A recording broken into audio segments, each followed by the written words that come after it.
তো hey guys, তোমরা title এবং থাম্বনেল দেখে হয়তো বুঝতে পেরেছো আজকে কি বিষয় নিয়ে কথা হবে।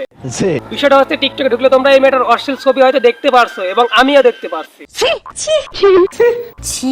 আবার দেখলাম এই মেয়েটার নামে টিকটকে কয়টা ফেক অ্যাকাউন্ট রয়েছে। আমি অলরেডি খবর পেয়েছি। তার আগে তোমাদেরকে জানতে হবে যে আসলে এই মেয়েটা কে আর কেনই বা এই ধরনের ছবি আপলোড করছে। বলো বাবাজি। আসলে এই মেয়েটা হচ্ছে একটা নেতার বউ। এখন কথা হচ্ছে এই মেয়েটা নেতার বউ হোক না অন্য কারোর বউ হোক, অশ্লীলতা ছাড়ালে রোস্ট হবেই।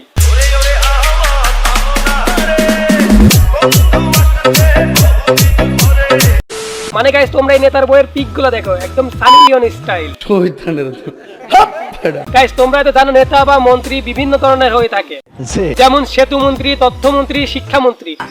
তারা হচ্ছে দেশের সমাজের সম্মানিত ব্যক্তি এবং তাদের দায়িত্ব হচ্ছে দেশে এবং সমাজের দিকে খেয়াল রাখা। সঠিক বলেছেন। কারা অশ্লীলতা ছড়াচ্ছে না কি আছে তাদের দিকে খেয়াল রাখা। গাইস, এই মেয়েটাকে প্রথম দেখে আমি মনে করেছিলাম যে অন্য কান্ট্রির কোনো একটা মেয়ে। এখন দেখি না, ইনি হচ্ছেন আমাদের বাংলাদেশের সম্মানিত ব্যক্তির সম্মানিত একমাত্র সানি লিওন মার্কা বউ। What the fuck.